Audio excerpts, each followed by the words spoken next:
video មួយនេះពិតជាពិសេសមែនទែនសម្រាប់អ្នកដែលប្រើប្រាស់ ICT concept អញ្ចឹងថ្ងៃនេះខ្ញុំនឹងណែនាំដល់អ្នកជាមួយនឹង tool មួយដែល Trade Market Structure Shift ដែល Trade AVG គឺដល់តែត្រូវក្នុង video ហ្នឹងអញ្ចឹងបើសិនជាអ្នកនរចង់ដឹងថាខ្ញុំប្រើប្រាស់ tool អីហើយខ្ញុំមានរបស់អីល្អដើម្បីចែកទៅអ្នកនរតោះចូល video យើងទាំងអស់គ្នាអូខេអ្នកនរអញ្ចឹងយើងក៏លេខមកមើល chart របស់យើងអញ្ចឹង indicator ដែលខ្ញុំចង់ណែនាំទៅកាន់អ្នកនរដែលវា useful ហ្នឹងគឺវាមានឈ្មោះថា snapper order flow ដែលអ្នកនរអាចទៅ claim បាននៅក្នុង Biham website ដែល link នៅក្នុង description របស់ខ្ញុំអញ្ចឹង indicator ហ្នឹងគឺវា useful ខ្លាំងមែនទែនចំពោះតែអ្នក trade ទៅលើ smart money concept ឬក៏ ICT concept យើងអាចហៅថា trade liquidity sweep ដែលយើងប្រើប្រាស់ជាមួយនឹង market structure shift AVG ដើម្បីយើង entry មួយហ្នឹងទៅអញ្ចឹង indicator នេះវាប្រាប់យើងច្បាស់តាក់ទងជាមួយនឹងការ break out ឬក៏ fake out ដែលយើងអាចនឹងមើលទៅលើ candle ធម្មតាដោយភ្នែកយើងអាចនឹងមើលច្រឡំអញ្ចឹង indicator នេះវាប្រាប់យើងជាក់លាក់ដែលវាពឹងផ្អែកទៅលើ data អញ្ចឹងពេលដែលវា break វាប្រាប់យើងថាវា break ហ្នឹងអាចមាន probability ប្រមាណភាគរយដែលវាជា break out ប្រមាណភាគរយជា fake out អូខេអញ្ចឹងយើងក៏លេខមកមើល screen របស់យើងខ្ញុំនឹងធ្វើការ back test ឲ្យបងប្អូនគ្នាមើលនៅកន្លែងនេះមួយអញ្ចឹង time frame 30នាទីខ្ញុំឃើញថាវាមានការ sweep liquidity កន្លែងនេះមួយ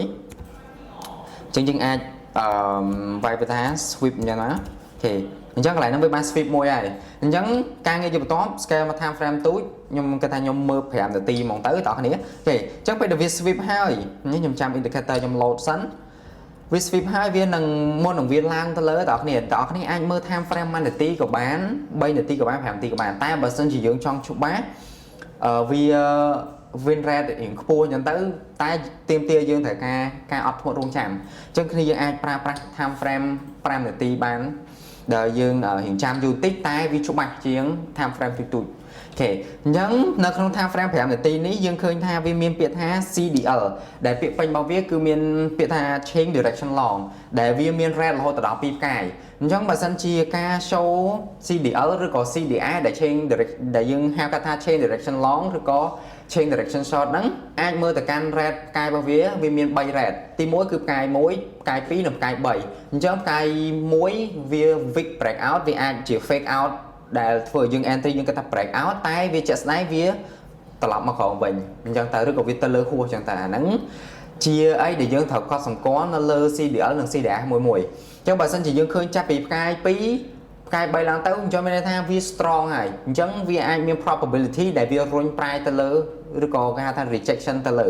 ហើយយើងក៏បានឃើញមួយទៀតថាវាមាន imbalance ឬក៏យើងអាចហៅថា AVG អញ្ចឹងវាបាន show ពាក្យថា strong bull អញ្ចឹងហើយនៅក្នុងកន្លែង AVG ហ្នឹងគឺវាមានចំនួន buyer ច្រើនជាង seller អញ្ចឹងហើយវាអាចនឹង price move មកប៉ះជាមួយនឹង AVG នឹងភ្លាមវានឹង push price rejection ទៅលើវិញអូខេអញ្ចឹងតើគ្នាដូចដែលតើគ្នាបានមើលទៅលើ screen អញ្ចឹងវាបាន show CDL change direction long 2ផ្កាយហើយយើងក៏ឃើញ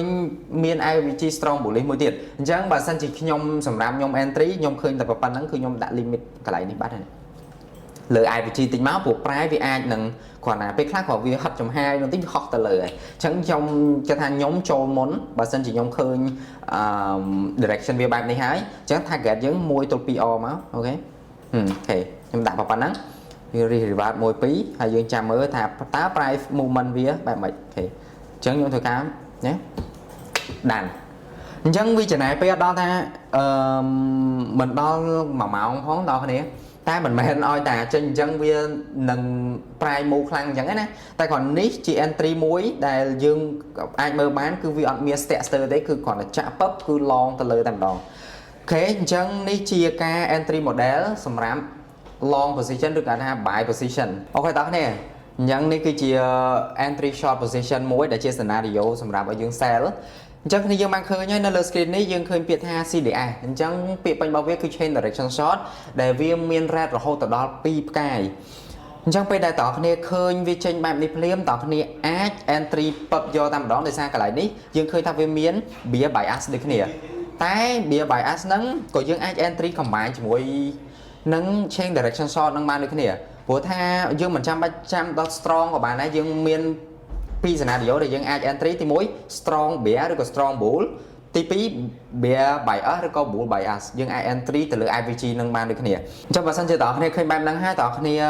miss entry កន្លែងហ្នឹងអញ្ចឹងយើងអាច skip ចាំចូលកន្លែងផ្សេងបានដូចគ្នាអូខេអញ្ចឹងយើងក៏លេងមកមើល price ម្ដងទៀតឃើញទេវាអាចនឹងចាក់ឡើងទៅចាក់ទៅដល់ bear bias នេះម្ដងទៀតឃើញអត់គ្រាន់តែចាក់ភ្លាមគឺធ្លាក់បើសិនជាបងប្អូនឃើញកន្លែងហ្នឹងវាបាន break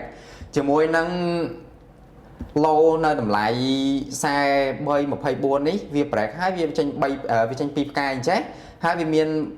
IVG bear bias ចេះអញ្ចឹងបងប្អូនអាច limit នៅកន្លែង bear bias នេះបានដូចគ្នាអូខេអញ្ចឹង limit នៅកន្លែងហ្នឹង risk reward យើងវា1 2R អូខេ1 2R អូខេអញ្ចឹងគ្រាន់តែចាក់ប៉ឹប TP បាត់ដានបានមក entry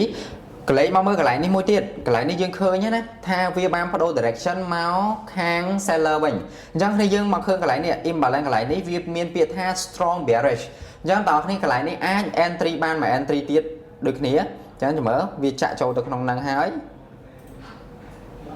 យើង SL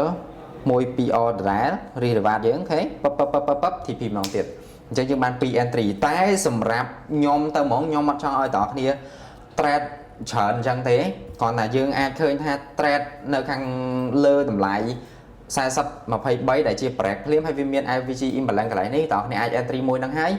យើងសម្រាប់ទៅព្រោះខ្ញុំអត់ចង់ឲ្យគ្នាយើង sell នៅកន្លែង low ពេកទេដោយសារនេះវាបានធ្លាក់មកខ្ពស់ហើយបើយើងគិតពី entry របស់យើងចាស់វាធ្លាក់មកប្រហែលជា30-40លេខហើយបើយើង sell កន្លែងហ្នឹងទៀតវាដូចជាយើង sell low អញ្ចឹងវាអត់សូវសុវត្ថិភាពទេអូខេអញ្ចឹងខ្ញុំសង្ឃឹមថាវីដេអូនេះជួយទៅដល់បងប្អូនហើយបើសិនជាបងប្អូនចង់ claim tool ហ្នឹងអាចចូលទៅកាន់ Bhap website Bhap ដែលខ្ញុំដាក់ link ក្រោម description ហ្នឹងអាចចូលទៅ claim បានហើយជួបគ្នាមួយខ្ញុំនៅវីដេអូក្រោយនៃការចែករំលែកថ្មីៗទៀតបាយបាយ